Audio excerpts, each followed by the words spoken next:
출애굽기 9장 20절, 21절 파라오의 신하들 중에서 주의 말씀을 두려워한 자는 그의 종들과 가축을 집 안으로 피하게 하였으나 주의 말씀을 유의하지 아니한 자는 그의 종들과 가축들을 들에다 남겨두었더라. 말씀의 제목은 말씀을 듣고도 변화가 없는 이유가 되겠습니다. 말씀을 듣고도 변화가 없는 이유.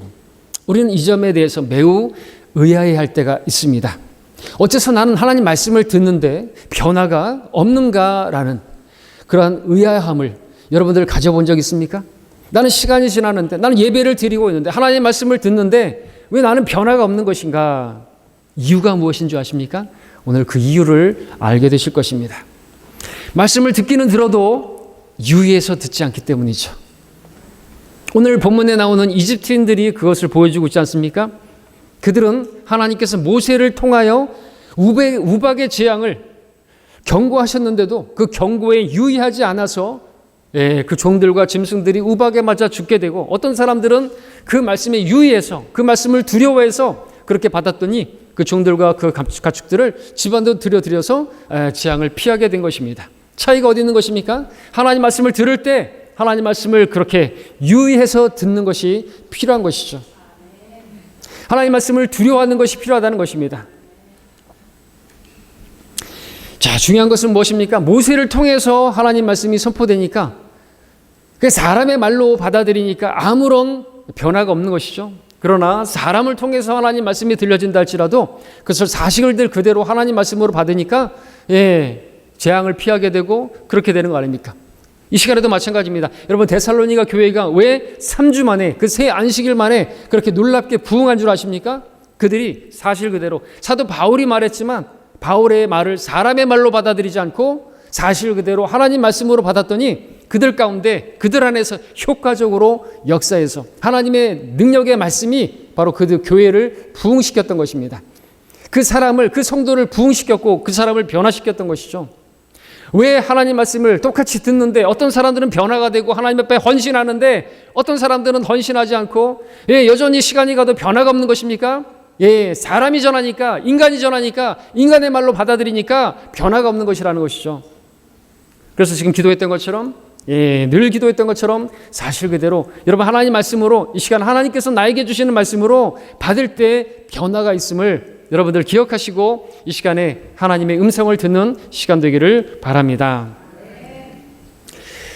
자, 우리 교회 전도지 중에서 하나님의 경고를 들어보셨습니까? 라는 전도지가 있죠. 세계 2차 대전 때 당시 일본의 히로시마 상공에 미군 비행기가 나타나서 수많은 전단지를 뿌리고 나갔는데 그 내용은 이것이었습니다. 히로시마 시민에게 경고한다. 8월 6일 아침 8시까지 원자폭탄을 투하할 테니 모든 시민들은 그 시간 전까지 50리 밖으로 대피하라. 전단을 읽었던 많은 사람들이, 어떤 사람들은 어떻게 반응했습니까? 그럴 리가, 설마 무슨 일 있겠어? 가보면 알겠지 그때. 무시했습니다. 그러나 어떤 사람들은 그 전단의 내용을 두려워하면서 가족들과 함께 히로시마를 피했던 것이죠. 1945년 8월 6일 아침 8시 전단의 내용대로 원폭은 투하됐고 경고를 무시했던 히로시마의 30만 명이 그렇게 죽임을 당했던 것입니다. 차이가 무엇입니까? 그 전단의 내용을, 그 경고를 무시한 사람들은 죽게 되었고 그 경고를 두려워하여 피했던, 유의했던 사람들은 살아남게 되었던 것입니다.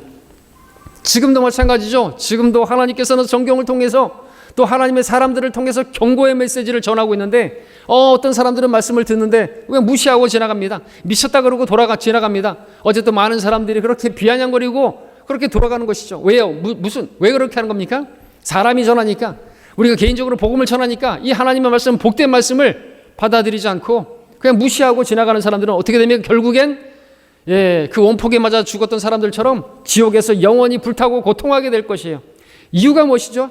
하나님 말씀의 그 경고를 무시했기 때문에 그렇습니다. 전도자를 통해서 전달되어지는 그 메시지라고 하나님 말씀으로 듣지 않기 때문에 그들이 결국엔 지옥에서 영원히 울며 이를 갈고 후회하며 고통하게 될 것이겠죠. 그러나 우리는 하나님 말씀에 유념했기 때문에, 우리는 하나님 말씀에 주의했기 때문에, 두려워했기 때문에 우리는 이제 하나님의 그 경고의 말씀에 듣고 우리는 지옥의 형벌로부터 피하게 된 사람들인 것입니다. 우리는 지옥에 가지 않는 것입니다. 왜? 우리는 하나님의 말씀을 그렇게 유의해서 들었기 때문인 것이죠. 오늘 본문에 나오는 유의하다라는 단어에는 어떤 뜻이 있는 것인가 하죠. 바라보다, 고려하다, 그리고 우리 국어사전에 따르면 마음에 새겨 조심하고 관심을 가지다라는 뜻을 가지고 있습니다. 그렇게 하나님 말씀에 유의할 때 그런 정도로 하나님 말씀을 들어야 한다는 것을 보여주고 있고, 그렇게 하나님 말씀을 마음에 새기고 관심하고 그럴 때 변화가 있다라는 것이죠. 우리가 이 시간에 하나님 말씀을 들을 때도 하나님 말씀을 유의해서 들어야 됩니다. 하나님 말씀을 두려워함으로 정말 하나님 말씀을 마음에 새기는 그런 가운데 하나님 말씀을 경청하는, 그렇게 들어야 내 삶이 변화되는 것이죠. 변화되는, 어떤 사람들이 변화되는 겁니까? 이집트의 사람들은 왜 변화된 겁니까? 그렇게 유의해서 들었기 때문에. 자, 오늘 이 출애굽기 9장의 말씀을 여러분이 유의해서 들음으로 여러분들의 삶이 변화되어지는 실질적인 변화가 있게 되기를 바랍니다. 마음의 변화가 있고 여러분 자신을 하나님께 드리는 또 삶의 질서가, 또 삶의 어떤 계획표가 분명하게 바뀌어지는 그와 같은 역사가 있게 되기를 바랍니다. 우리 1절부터 3절까지를 읽어보겠습니다. 출애굽기 9장 1절로 3절까지입니다. 그러자 주께서 모세에게 말씀하시기를 파라오에게 들어가서 그에게 말할지니 히브리인의 주 하나님이 이같이 말하노라. 내 백성을 가게 하여 그들로 나를 섬기게 하라. 만일 내가 그들로 가게 하는 것을 거절하고 그들을 계속 붙들고 있으면 보라, 주의 손이 들에 있는 내 가축 즉 말들과 나귀들과 낙타들과 소들과 양들 위에 임하리니 아주 심한 전염병이 있을 것이라. 자, 다시 모세를 하나님께서 파라오에게 보내시는, 그리고 재앙을 선포하는 말씀으로 시작하고 있습니다. 하나님께서는 파라오가 내 백성 이스라엘을 보내지 않는다면, 계속해서 붙들면 이제는 가축들 위에 임한 아주 심한 전염병이 있을 거라고 그렇게 말씀을 하고 있습니다. 가축이 무슨 죄가 있나요? 어떤 환경운동가들이라든지 동물 애호가들은 이런 말씀들을 보게 되면 또 발작하겠죠. 하나님은 참으로 이상한 분이다. 하나님을 믿지 못하겠다라는 그런 구실을 찾기 위해서, 그렇죠? 우리는 여기서 또 무엇을 알 수 있습니까? 이 사람들의 그 가축들의 주인 때문에 죄도 없는 그 짐승들이 죽는 것을 보게 되는 것이죠. 구약의 그 짐승들이 죽는 이유가 뭐였어요? 그 주인들의 죄 때문에 그렇게 죽는 것이죠. 내 죄 때문에 내가 집에서 기르는 가축들이 죽어야 하는, 내 죄가 그 가축에게, 짐승에게, 말 못하는 짐승에게 넘겨져서 그렇게 죽임당하는 것을 보게 되죠. 여러분들 무슨 구지역 때나 이럴 때 보십시오. 그 소들이 또 어떤 돼지들이 막 죽어가면서 비명 지르던 그 소리들 때문에 그 주인들이요 공황장애가 오고 우울증에 걸리고 그랬다고 하죠. 그 짐승들의 울부짖음 때문에. 그런 것들 때문에도 있겠지만 이 가축들을 죽인 것도 하나님께서는 하나하나가 다 신들과의 전쟁이죠. 이집트인들의 신들, 황소신, 이런 낙타신, 그런 거 있기 때문에 그렇게 또 그들을 심판하는 목적으로 그렇게 심판하셨던 것입니다. 4절을 눈으로 보시면 이제 4절에서는 주님께서 이스라엘의 가축들과 이집트의 가축들을 구분하시겠다고 그렇게 말씀을 하셨습니다. 이스라엘은 가축을 가지고 신성시하지 않으니까, 이집트의 가축들은 그렇게 신성시하니까 하나님께서 개구리를 쳐서 죽였던 것처럼, 그죠? 개구리신 헤케트를 죽였던 것처럼 그렇게 가축을 신으로 했기 때문에 죽이시는 것입니다. 이스라엘 자손들의 가축들은 하나도 죽지 않을 거라고 말씀하셨습니다. 5절처럼 아무 때나 갑자기 시작했다가 갑자기 끝나는 것이 아니라 하루를 정해서 내일 그 일을 행하겠다고 말씀하셨습니다. 그러니까 우리 여기서 또 무엇을 알 수 있냐니까, 하나님께서는 어떤 질병도, 어떤 전염병도 하나님께서 시작하시는 분이 하나님이시고 끝내시는 분도 하나님이시다라는 것이죠. 코로나가 사람에 의해서 시작되었든 어떻게든 시작되든 하나님께서 허락하시기 때문에 시작되는 것이고, 또 마치는 것도 하나님께서 허락하시면 마치는 것이죠. 우리의 질병도 마찬가지입니다. 그래서 여러분들이 우리가 기도하는 거 아닙니까? 빨리 끝나게 해주시도록. 왜? 그 모든 질병들을 하나님께서 시작하실 수 있고 허락하실 수 있고 끝내실 수 있는 분이 처음과 마지막이 하나님이시기 때문에 그렇습니다. 자, 그래야 이 6절 말씀처럼 이튿날에 다음 날에 이 일을 행하셨는데, 주의 말씀대로 이집트의 모든 가축은 죽었지만 이스라엘 자손들의 가축들은 하나도 죽지 않았습니다.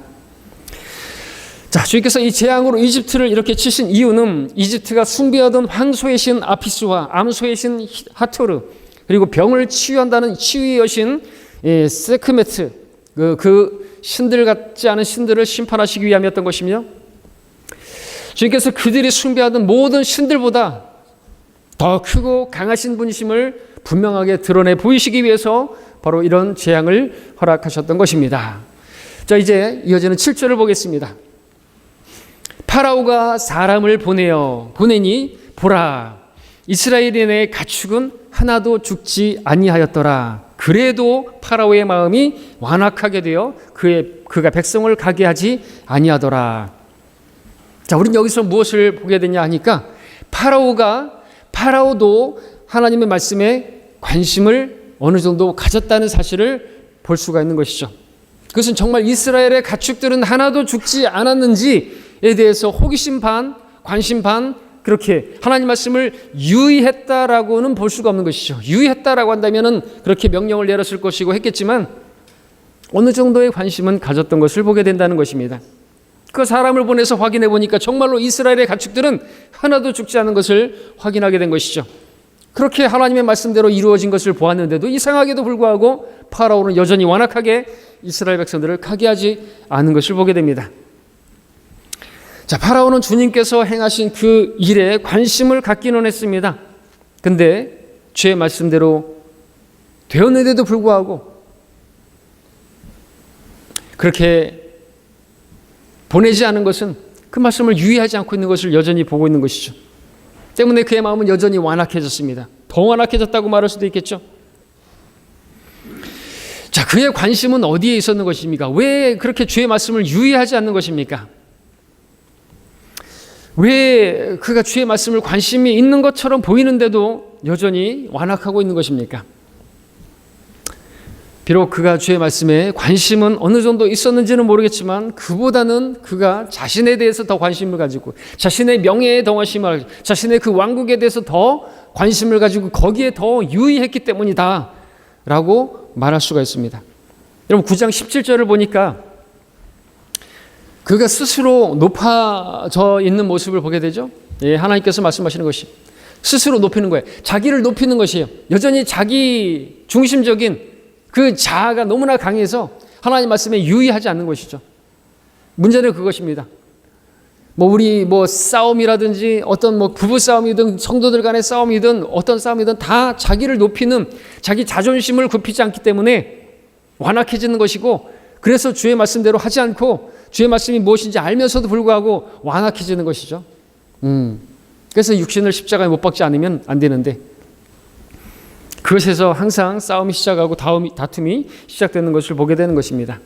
파라오는 하나님의 말씀보다 자신의 명예, 자신의 자존심, 자신의 왕국에 더 관심하고 그것을 더 주의하고 그것을 더 바라보고 더 고려하고 더 가치 있는 것으로 그렇게 간주하고 바로 이것이 유의하다라는 말의 그 의미들을 다 포함하고 있는 내용들인데 그것을 더 관심하고 유의하고 있었던 것이 그 이유 때문에 그런 것이죠. 참으로 어리석은 파라오가 아닐 수가 없는 것입니다. 자기밖에 모르는 것이 자기의 자존심, 자기의 어떤 명예, 자기의 어떤 왕국.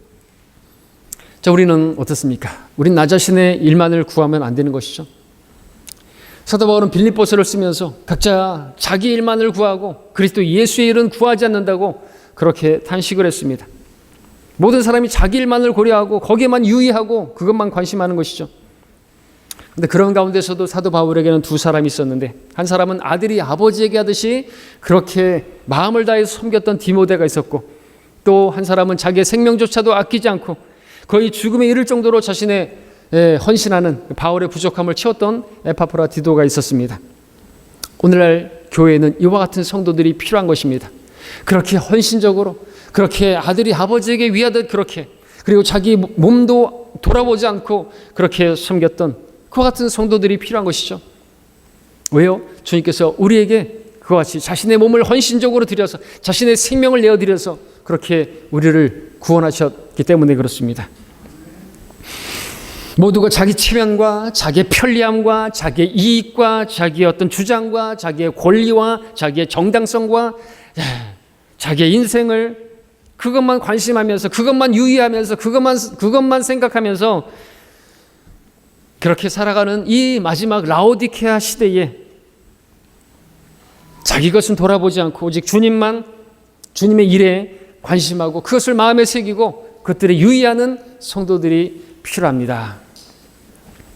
오늘 주님께 대한 우리의 관심이 단지 파라오와 같은 정도의 관심이 아니라 그런 정도의 관심이라면요, 잘 보시기 바랍니다. 파라오도 말씀드렸던 것처럼 어느 정도 관심이 있었어요. 그래서 확인해 보려고 사람도 보냈어요. 확인해 보니까 정말로 가축이 하나도 안 죽었네? 희한하네. 그 정도의 관심으로는, 그 정도의 하나님 말씀을 대하는 것으로는 아무것도 변하지 않는다는 것이죠. 여전히 완악한 모습으로 있을 수밖에 없는 것입니다. 우리가 여러분들이 이 시간에 하나님 말씀에 관심이 있어서 이 자리에 앉아 있지만 그 정도의 관심은 파라오의 관심 정도밖에는 안 된다는 사실을 기억하실 수 있기 바랍니다. 그러면 여전히 완악하게 삶이 변화되지 않습니다. 아무것도 변화되는 게 없습니다. 이유가 거기 있는 것이죠. 내 삶이 달라지지 않는 내 인생의 내 꿈이, 내 목표가, 내 자신이 하나님께 드려지지 못하고 내 계획표가 달라지지 않는 이유가 무엇입니까? 하나님 말씀을 유의해서 듣는다면 분명히 달라져야 하는 것이죠.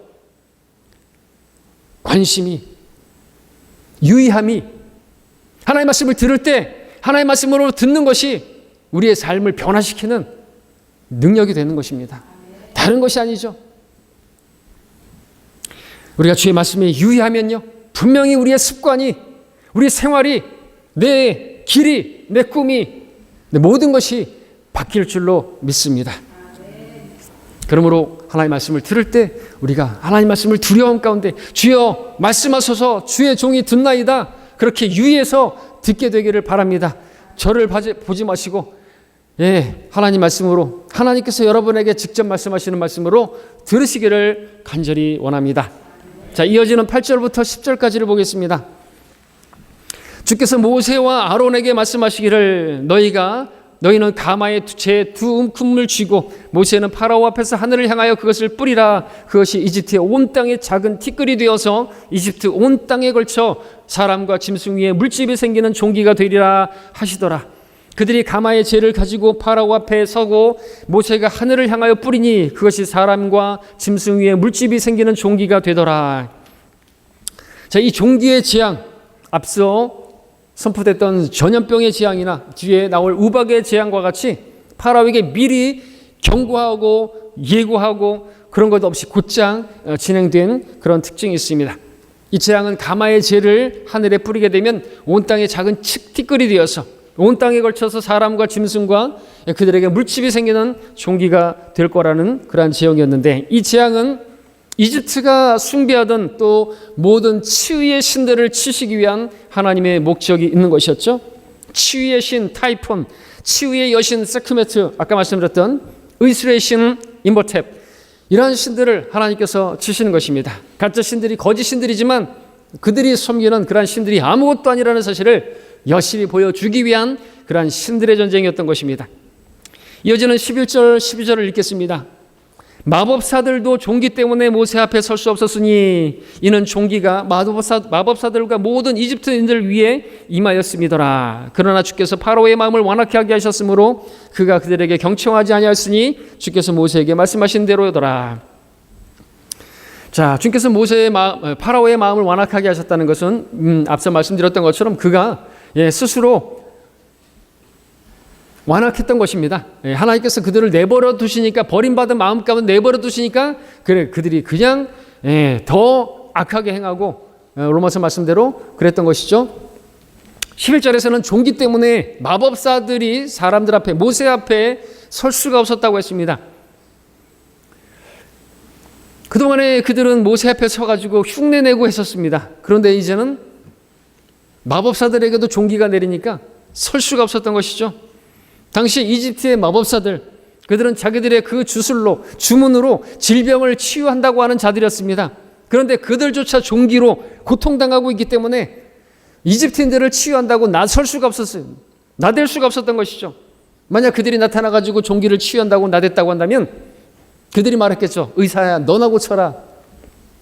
근데 여기서도 파라오의 마음은 완악해졌고 그것은 과연 주님께서 말씀하신 대로 그렇게 되었던 것입니다. 이제 이어지는 또 9장 13절로 18절까지를 읽어보도록 하겠습니다.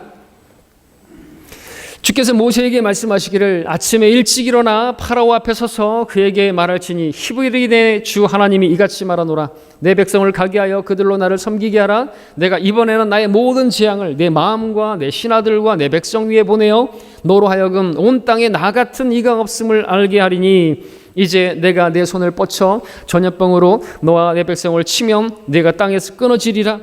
내가 너를 채움은 바로 이 때문이니 내 능력을 내 안에 보여서 내 이름이 온 땅에 걸쳐 선포되게 하려 함이니라. 내가 여전히 내 백성을 거슬러 스스로 높아져서 그들을 가게 하지 아니하려느냐. 보라, 내일 이맘때에 내가 아주 심한 우박을 내리니 그러한 것은 이집트가 세워진 이래로 지금까지 거기에 없었던 것이라 말씀하고 있습니다. 이집트가 세워진 이래로 이와 같은 일은 없었다 했죠.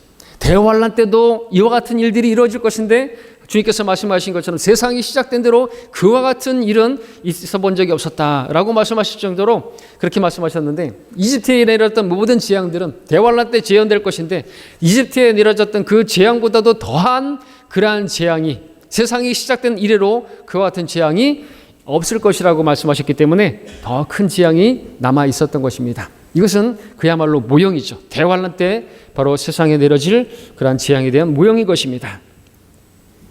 자, 이번에 다시 하나님께서 모세에게 말씀하셨습니다. 모든 재앙을 파로의 마음과 신하들의 백성 위에 보내실 것이다. 온 땅의 주와 같은 신들 중에 참신은 하나님이시다라는 것을 보여주겠다라는 것이죠.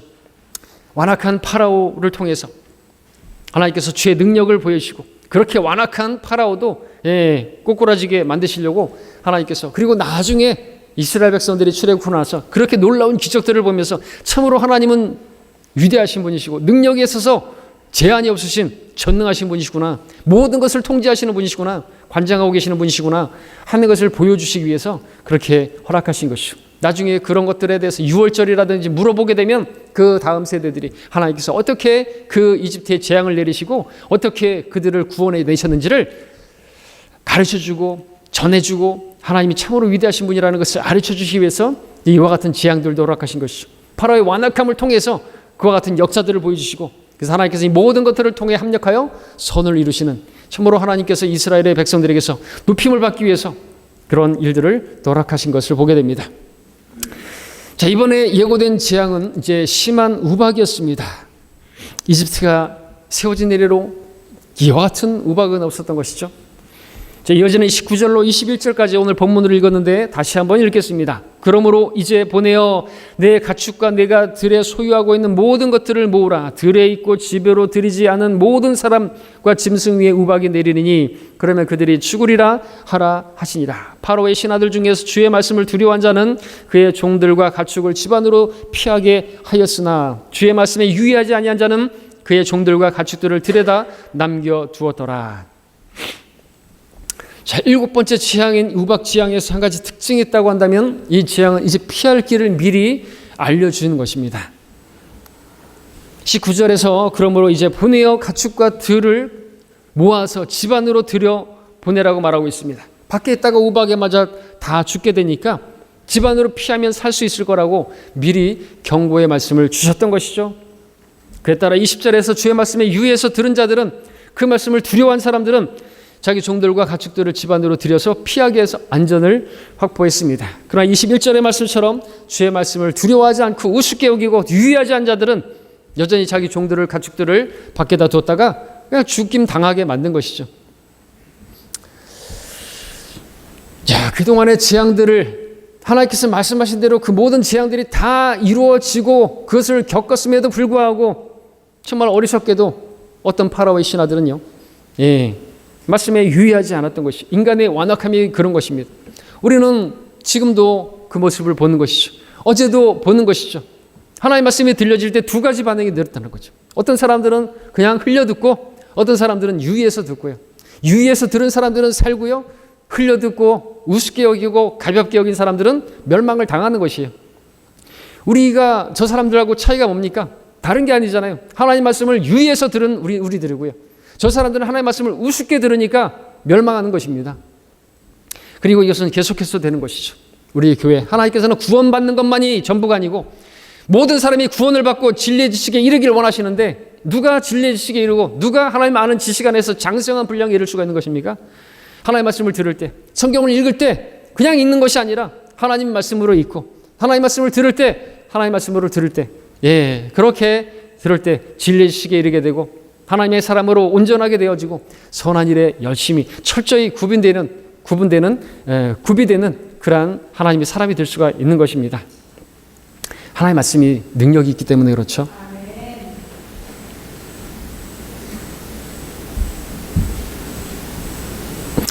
자, 하나님 말씀에 유의하는 것, 이게 정말 생명에 있는 것이죠. 이 시간에도 마찬가지입니다. 하나님 말씀에 유의하지 못하도록, 하나님 말씀을 경청하지 못하도록, 하나님 말씀이 씨가 떨어질 때 마귀가 역사한다는 거 아시죠? 지금도 마찬가지예요. 허탄한 생각을 주고 세상의 일들의 생각, 여러분들 무엇에 관심하느냐, 무엇에 유의하느냐.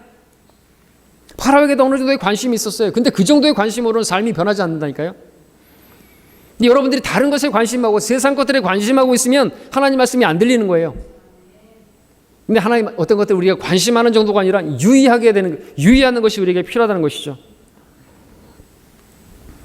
우리가 유의함으로 두려움 가운데 순종하든지 아니면 유의하지 않음으로 무시하고 계속해서 불순종하든지 두 가지예요. 자, 이것을 한번 생각해 보십시오. 오늘 설교의 핵심 키워드는 유의하다. 우리가 무엇을 유의하게 되면 반드시 거기에는 변화가 있습니다. 유의함의 변화가 있는 것이죠. 예를 들어서 건강에 유의하는 사람들을 보십시오. 특별히 우리가 유의하다라는 말을 누가 많이 쓰죠? 어디에 많이 쓰죠? 건강에 유의하다라는 말을 많이 씁니다. 약사나 의사들이 환자들에게 많이 사용하죠. 또 우리가 어떤 병자들에게, 아프신 분들에게 많이 이야기하죠. 앞으로 건강에 유의해서 이렇게 사시라고. 다 나으실 때까지 약사들은 어떤 것들에 이렇게 하고 이런 것들에 잘 유의하시라고, 조심하시라고, 마음에 새기시라고. 유의하다라는 말이 거기 있죠. 마음에 새기고 조심해서 관심을 가지고 그렇게 움직이는 것이죠. 그렇습니다. 그래서 자기 건강에 유의하는 사람들은, 그 약사의 의사의 말에 유의한 사람들은요, 약사가 말한 대로 그렇게 삶을 바꾸죠. 음식도 바꾸죠. 식단도 바꾸죠. 주의합니다. 커피를 안 먹고요, 술을 안 먹고 담배를 안 피고요. 건강에 유의하는 사람들은 시간표가 달라져요. 운동 시간을 정해서 열심히 운동하고요. 왜 그렇게 하는 것이죠? 유의하기 때문에 실제로 그 삶이 바뀌는 거예요. 무엇에 유의하느냐에 따라서 그 삶이 바뀐다는 것이죠. 안전에 유의하는 사람들은요, 혹시 일어날 사고들을 대비해서 안전에 유의해서요, 각종 보험을 들죠. 실비보험도 들죠. 자동차 보험도, 생명보험을 들죠. 암보험을 들죠. 정말 안전에 유의하는 사람들, 집안에 또 가정에 어떤 직장에 사업장에 CCTV를 설치하고 각종 어떤 시설물들의 안전장치를 설치하고. 왜 그렇게 하는 것입니까? 그 사람들은 안전에 정말로 각별히 유의하는 사람들이기 때문에 그렇죠. 그러니까 그런 것들을 설치하고 바꾸고 그렇게 하지 않습니까?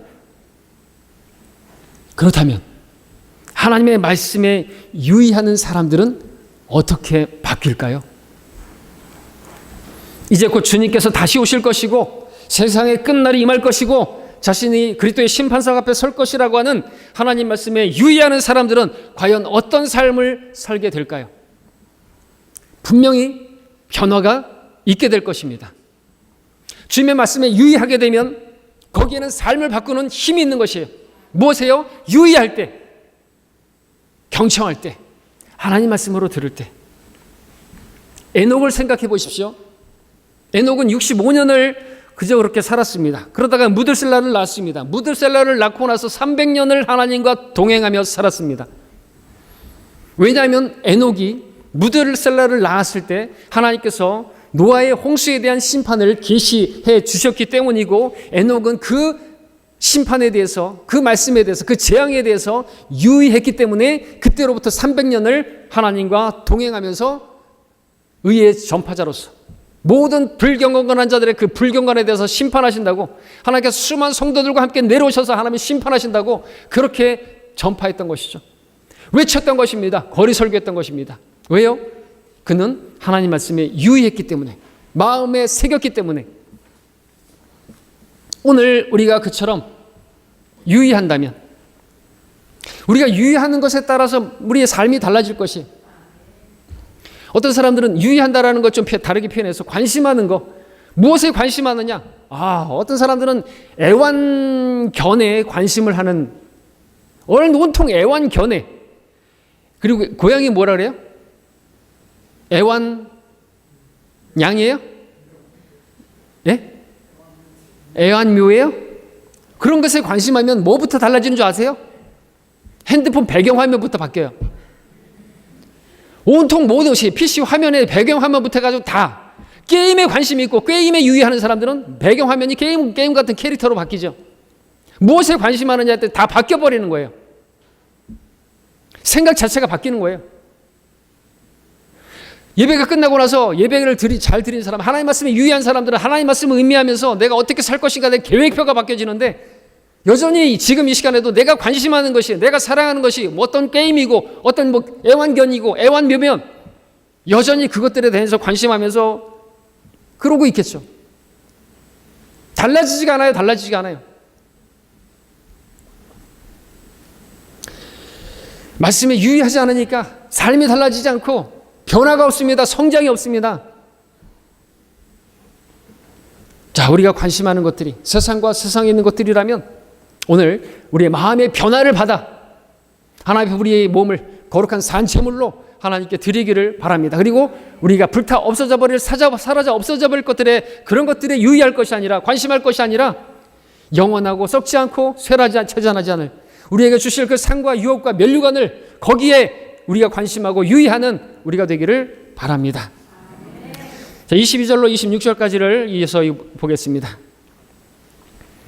주께서 모세에게 말씀하시기를 너는 하늘을 향하여 손을 뻗쳐서 이집트 전역에 우박이 내리게 하고 이집트 전역에 걸쳐 사람과 짐승과 들의 모든 채소 위에 내리게 하라 하시더라.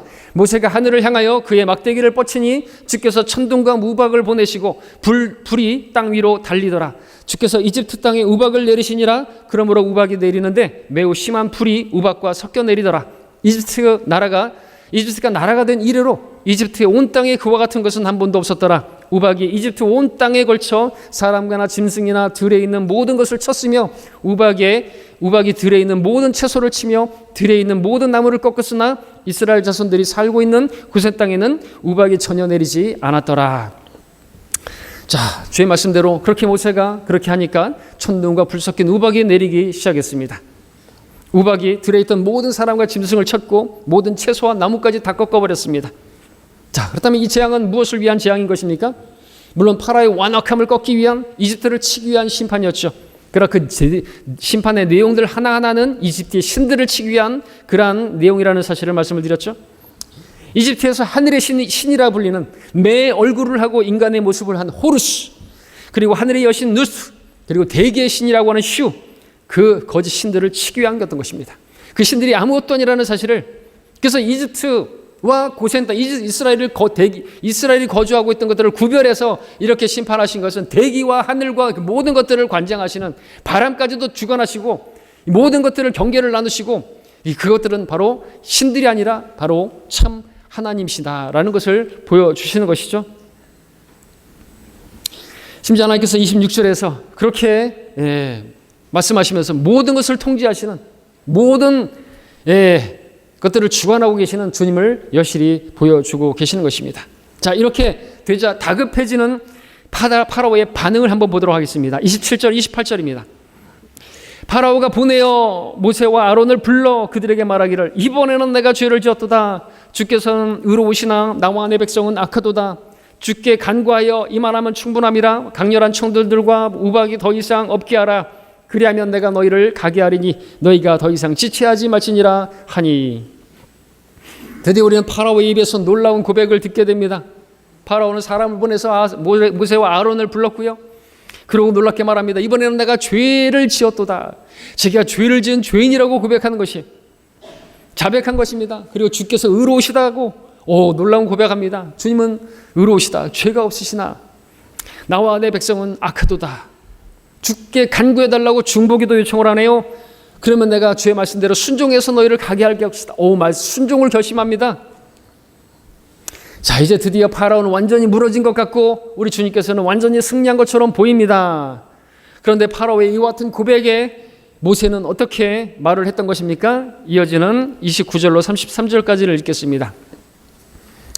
모세가 그에게 말하기를 내가 성읍에서 나가자마자 주께 내 손을 활짝 펴리니 천둥이 그치고 우박도 더 이상 없으리이다. 그리하면 당신은 땅이 어떻게 주께 속하였는지 아시리이다. 그러나 당신과 당신의 신하들로 말하면 아직도 당신들이 주 하나님을 두려워하지 아니하는 줄을 내가 아나이다 하더라. 그때 보리는 이삭이 나왔고 삼은 꽃이 피었기에 삼과 보리는 상하였으나 밀과 호밀은 자라지 아니하였기에 상하지 아니하였더라. 모세가 파라오를 떠나 성읍에서 나가서 주께 자기 손을 활짝 펴니 천둥들과 우박이 그치고 비가 땅에 쏟아지지 아니하니라. 자, 모세가 자신의 손을 펴니까 그렇게 펼 것이고 그렇게 재앙이 다 그칠 거라고 했습니다. 그렇게 함으로써 땅이 어떻게 주께 속하였는지 알게 되리라고 선포했습니다. 그런데 아직도 파라오의 신하들이 하나님을 두려워하지 않는다는 것을, 하나님 말씀에 유의하지 않는다는 것을, 그 마음에 새기지 않는다는 것, 하나님 말씀으로 받지 않고 있다는 것을 그렇게 내가 안다고 그렇게 말했습니다. 여전히 완악할 거라는 것을 내가 안다고 말했던 것이죠. 그렇습니다. 자, 파라오가 말했던 것을 보면은 정말 이제야 파라오가 하나님 말씀에 유의해서 들은 것으로 우리가 생각해 볼 수 있는데 여전히 유의하지 않고 있는 것이죠. 그가 유의하지 않고 있었던 이유는 무엇일까요? 다른 것을 유의하고 있었기 때문에. 그가 여전히 유의하고 있었던 것은 무엇이었는지, 그가 여전히 관심하고 있었던 것은 무엇인 줄 아십니까? 하나님의 재앙을 이렇게 보니까 주께 죄를 졌다 그러고 보내주겠다고 하고 그러는데 지금 자신이 관심하고 유의하고 아끼고 바라보고 있는 것은 자신의 왕국, 그 왕국이 파괴되고 있는 것에 유의하고 있었던 것이죠.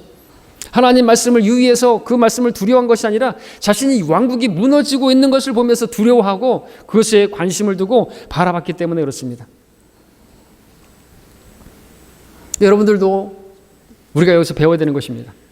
우리가 하나님 말씀에 유의해야 하는데 내가 하나님 말씀에 유의해야 하는 이유가 내가 하나님 말씀을 듣지 않으면 내 집이, 내 직장이, 내 사업장이, 내 건강이 망가질까 봐, 하나님께서 치실까 봐 하나님 말씀에 유의해서는 안 되는 것이겠죠. 그와 같은 유의함은 파라오와 같은 유의함이 되는 거죠. 파라오와 같은 그런 관심 정도가 되는 것입니다. 우리 하나님 말씀을 그냥 그대로 들어야죠. 내가 예배를 안 드리면 하나님께서 나를 치실까 봐, 다리몽댕이 부러뜨리실까 봐 내가 예배 드리고 하나님 말씀을 주의해서 듣고, 그것은 파라오 정도의 그런 유의함이 되는 것입니다. 자, 그럼에도 모세는 파라오에게서 나와서 주님께 손을 폈고 천둥들과 우박과 비가 그치게 되었습니다. 이제 9장의 마지막인 34절, 35절 읽기 전에 이제 여기서 보면은 완악해졌다고 했네요. 읽겠습니다. 34절, 35절. 파라오가 비와 우박과 천둥이 그친 것을 보고 다시 죄를 지어 그의 마음이 완악해졌으니 그와 그의 신하들이 그러하였더라. 파라오의 마음이 완악해졌고 이스라엘의 자손들을 보내려 하지도 아니하였으니 주께서 모세를 통해 말씀하신 대로더라. 파라오가 비와 우박과 천둥과 이런 것들이 다 끝나니까 또 화장실 들어갈 때하고 나올 때하고 다른 것이, 마음이 완악해 다시 죄를 짓는 것이죠. 주님께서 말씀하신 대로 됐습니다. 왜 이렇게 완악하게 되었던 것인가? 우리 아까 읽었던 것처럼 삼과 보리는 상하였으나 밀과 호밀은 자라지 아니하였기에 상하지 아니하였더라. 이 말씀에서 우리는 또 어떤 것을 유추해 볼 수 있습니다. 아직도 남아있는 것이죠. 아직도 먹고 살만하니까.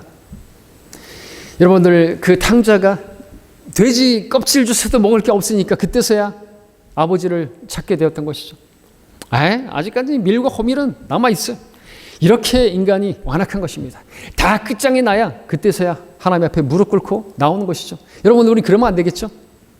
하나님께서 그렇게 치시는데, 하나님께서 그렇게 재앙을 내리시는데 아직까지는 끄떡 없어. 다 칠 때까지 그렇게 탕자처럼 돼서는 안 되는 것입니다. 그런데 파라오의 모습을 보게 되는 것입니다. 너무나 완악하고 어리석은 모습을 우리는 보게 되는 것이죠. 자, 오늘 우리는 말씀을 듣고도 변화가 없는 이유라는 말씀으로 출애굽기 9장을 보았습니다.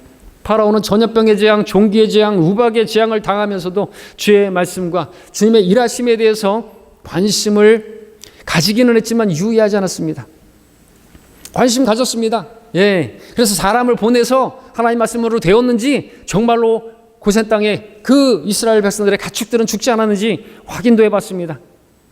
모세와 아론을 불러서 자기가 죄를 지었다고, 주님은 의로우시다고 그렇게 진정성이 느껴지는 그런 자백도 하기도 했습니다.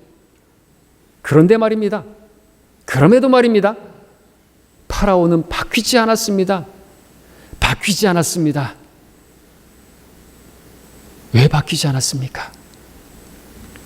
여전히 자기가 관심하는 것이, 자기가 바라보는 것이, 자기가 마음에 두고 있는 것이, 자기가 유의하고 있는 것은 자신의 의고, 자신의 명예고, 자신의 자존심이고, 자신의 왕국에 있었기 때문에, 그것들에 유의하고 있었기 때문인 것이죠. 이처럼 어리석은, 이처럼 답답한 파라오의 모습은 누구의 모습일까요? 오늘 바로 나의 모습인 것입니다. 우리 육신의 모습인 것이죠. 우리는 하나님의 말씀에 대해서, 또 하나님께서 행하시는 어떤 일들에 대해서 우리도 어느 정도 파라오처럼 관심하기도 합니다. 어떤 징계를 받으면요, 우리도 자백하면서요, 주님, 제가 주님께 죄를 졌습니다. 주님, 잘못했습니다.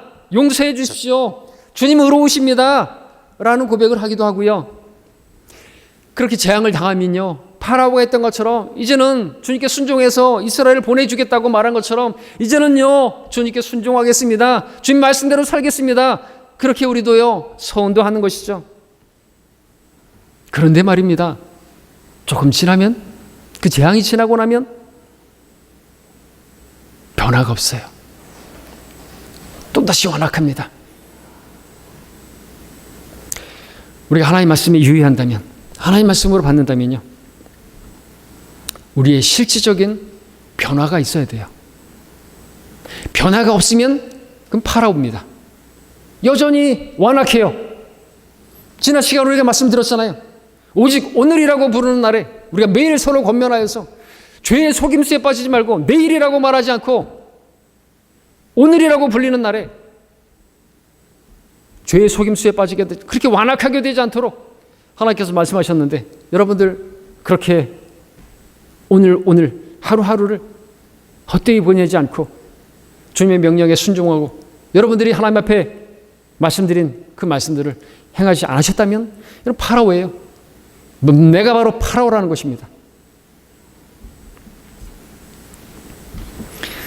내가 그렇게 주님 앞에 자백하고 했지만 실질적인 내 시간표가 달라지지 않고, 내 계획표가 달라지지 않고, 생활 습관이 달라지지 않고, 그런다면 우리는 딱 그만큼만, 딱 파라오만큼만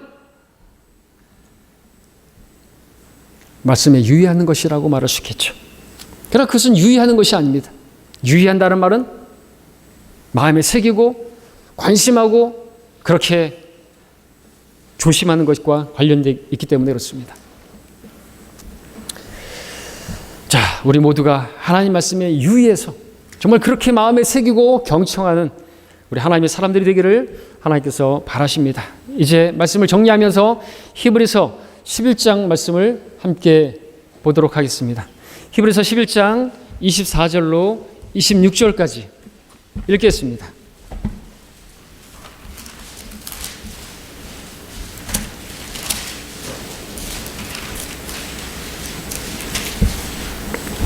히브리서 11장 24절로 26절까지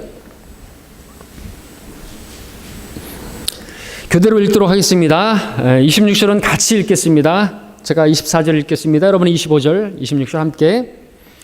믿음으로 모세는 장성하여 파라오의 딸의 아들이라 칭함을 거절하고 잠시 동안 죄의 낙을 누리는 것보다 오히려 하나님의 백성과 함께 고난받는 것을 택하였고, 그리스도의 능력을 이집트의 보아들보다 더 큰 재물로 여겼으니 이는 그가 상 주심을 바라보았음이라. 자, 우리는 여기서 모세가 파라오의 딸의 아들이라는 칭함을 거절하는 그 힘이 어디에서 나왔는지를 볼 수가 있습니다. 얼마든지 이집트 궁전에서 호의호식하면서 죄의 낙을 누릴 수도 있었는데 그것들을 다 버리고 하나님 백성과 함께 고난받는 것을 선택할 수 있었던 그 힘이 어디에 있었는지 볼 수 있습니다. 그 힘은 다름 아니라 주께서 상 주심을 바라보는 것에 있었습니다. 모세의 변화는 그가 바라보는 것에, 곧 그가 유의한 것에 있었던 것이죠. 오늘 우리가 바라보는 것이 이 땅의 일들이라면 우리는 이 땅의 일들을 여전히 바라보고 관심하고 주목하게 될 것입니다. 예, 고양이 좋아하는 사람들이 다 고양이 온통 다 관심 있는 것처럼 우리가 이 땅의 것들이 있다면 그런 것들에만 관심하게 될 것입니다. 그럼 우리가 바라보는 것이 하늘에 있는 것이라고 한다면 우리는 하늘을 바라보며 살아가게 될 것입니다. 오늘 우리가 유의하는 것이, 바라보는 것이 그리스도의 심판석이고 주님께서 주실 상이라고 한다면, 주님께서 칭찬하시면서 우리 머리에 씌워줄 면류관이라고 한다면, 바로 그날에 있다고 한다면 오늘 우리의 삶은 반드시 변화될 겁니다. 관심이, 유의함이, 말씀의 경청함이 우리의 삶을 변화시킬 것입니다. 여러분이 하나님의 말씀으로 지금 받았다면 반드시 여러분의 계획표가, 여러분의 아침이, 일과가, 생활이, 꿈이, 비전이, 여러분의 생활이, 여러분의 말이 변화될 것입니다. 그러나 여전히 변함이 없다면 여러분들은 지금 하나님의 말씀을 들은 것이 아닙니다. 여전히 관심이 다른 데 있는 것이고 마음이 콩밭에 가 있는 것이고, 여러분 지금 하나님 말씀으로 듣지 않고 사람의 말로, 그냥 인간 저의 말로 들었다 뿐인 것이죠. 아니면 하나님 말씀을 들었지만 하나님 말씀을 그냥 우습게 들은 것입니다. 분명한 것입니다. 열매를 통해서 그 나무를 알 수가 있는 것입니다. 자, 오늘부터 예배를 마치고 집으로 돌아가셔서 무엇을 할 것인가, 바로 그 시간부터 달라지게 되기를 바랍니다. 우리가 유의하는 것이 오직 주님과 주님의 말씀에 있기를 원합니다. 이제 주님께서 다시 오십니다. 속히 오신다고 말씀하셨습니다. 이 말씀에 우리가 유의함으로써 우리의 삶이 변화되기를 바랍니다. 주님 오셨을 때 잘하였다 착하고 신실한 종아, 그렇게 칭찬받는 우리 모두가 되기를 바라고, 그날을 우리가 유의하며 하루하루 살아가게 되기를 간절히 바랍니다. 기도하시겠습니다.